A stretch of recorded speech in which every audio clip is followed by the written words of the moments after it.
This is Nate, and welcome to Strengthwarehouse Lightning Cast. First off, I want to introduce Christian Stricker at Stricker Strength. Go ahead and introduce yourself, Christian. Hey Nate, Christian. I've been a CrossFit coach for quite a while, and now I've kind of, actually quite a while ago, I branched over to strength training and powerlifting and kind of performance-oriented training rather than doing a bunch of conditioning. So it's kind of where I'm at. That's your background is the CrossFit stuff. But yeah. I've been coaching it for a long time, but I've been training myself more, and the people that I personally train, I train more in the strength-oriented side of it, just because I realized it was more effective and efficient for what we wanted to accomplish. Nice. That's awesome. So, coming from the CrossFit background, is there anything that you took away from CrossFit training that you're bringing over into the powerlifting strength training world? Quite a bit, actually. I think the best thing to get out of that is all the different stuff you get exposed to. So, like in CrossFit, they use all the implements that there are, basically, like dumbbells, kettlebells, barbells, the gymnastics rings, the pull-up bar. Like, there's just so many implements that you get exposed to, and I guess devices or equipment or whatever you want to call it, that you find out about that you can use for strength training purposes. Totally. So kind of like, working on your weaknesses and using different ways to get the same result, basically. Exactly. Yeah. It's, it keeps stuff a lot more interesting, I guess, like when you have a lot more options. Absolutely. I've been basically strictly powerlifting for about 10 years, and I've done some other accessories and stuff, but it's been strictly, squat, bench, deadlift, and it gets a little boring after a while. It's nice to throw things in there and get a little different taste of what's out there. So yeah. I can definitely see that for sure.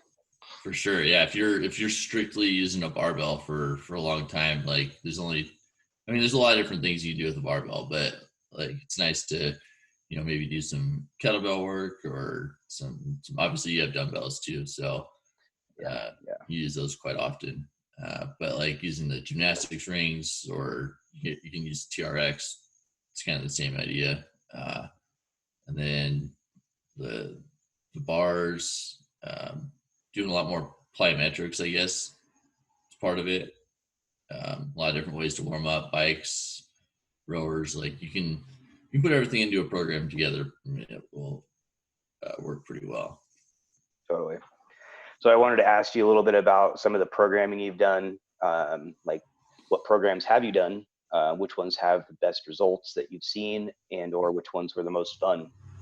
So you can kind of go in that order. Which ones have you done? Which ones do you have the best results? Which ones were the most fun? Ooh, all right. Let's see. I've done some of a lot of the like kind of notorious internet strength programs, like the 5x5, the Smolov, the squat program. A lot of the ones that are Wendler, the 531. Let me think about that. Just any of the kind of like more well-known internet programs, or that people know on the internet that are pretty popular on there. I've tried most of those. Cool. And then I've done some like variations of conjugate programming, and that was from, I think, CrossFit Conjugate. It was like a competitor's CrossFit programming with that. And so they took West Side Conjugate and kind of made it into their own programming. The CrossFit Conjugate is, I think, owned by Laura and Shane Sweat. So they're people that are directly related with, or not directly related, but they they train at Laura Phelps was like the strongest woman in the world for a while, and she trained Yeah, at Westside totally. Barbell. Yeah. Yep. Yeah, I know who that is. Yeah, and then I think Cool. they own So, CrossFit Conjugate. nice. So which one was the you think that you got the best results out of for strength training?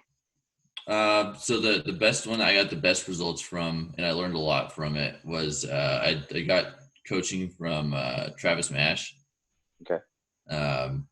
And that was like early on, like when he first started offering coaching to people online.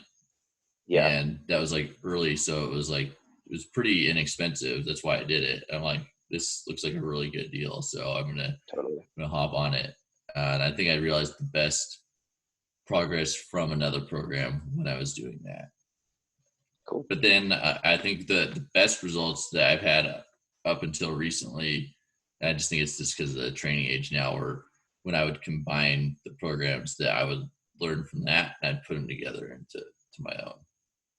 Totally. I've also found that with myself. I've pretty much done what you've said, the same thing, conjugate, except for it's more Westside powerlifting conjugate, 5-3-1, 5x5, the fifth set, a couple other ones that are on the internet, all which had very great results in their own ways. But when I took all of those programmings and made them my own, basically, which is what I'm doing now, that's where I've seen like the most progress. But I've also seen the most, I guess, probably laziness on my part, where I'm like, I don't really need to do that. So, which you really should do that. That's why they make programs, so you do them. So that's why I now have a coach, and he's making me do all the things that I always forget to program into my program. So, Forget in quotations, of course. yeah, Right. forget how to, Yeah. forget those ones. Oh yeah, that one. That was a great lift. Oh yeah, totally. Cool. So I guess, last but not least, you're being a strength coach and a strength athlete. Do you have any philosophies that you coach and train by that you've just like throughout the years, you just stuck with those like philosophies? I probably the one that I've found that probably helps me out the most is like I always feel like I have to do something as heavy as possible or as many reps as possible or something to that nature in every training session, or else I don't. If anytime that I've veered away from doing that is when I've had the least progress. So if I'm like, I'm just going to focus on technique, or I'm going to focus on just moving today, or whatever, like anytime that or percentages, like if I only do percentages for like a specific amount of reps rather than as many as I can, then I've had probably the least progress in any of the stuff that I've done. So that's basically max effort in some variation, whether it's max effort reps, max effort weight, something like that. Something like that, yeah. Like on something. Okay. I mean, it may not be like a huge movement, but as long as I go like as heavy as I could for that day, or whatever. Anytime that I've gone away from that, or pure percentage programs, I've made the absolute worst progress that I've ever made. But that's saying if I only adhere to like a specific rep or set range. So right on. Well, I guess that's all the time we have today, guys. I just want to really thank Christian for joining us on this new podcast that we're going to be having. Hope to have him back on there again. Yeah, thanks for having me. Yeah, do a little elbow bump here because that's what the signs of the times are. So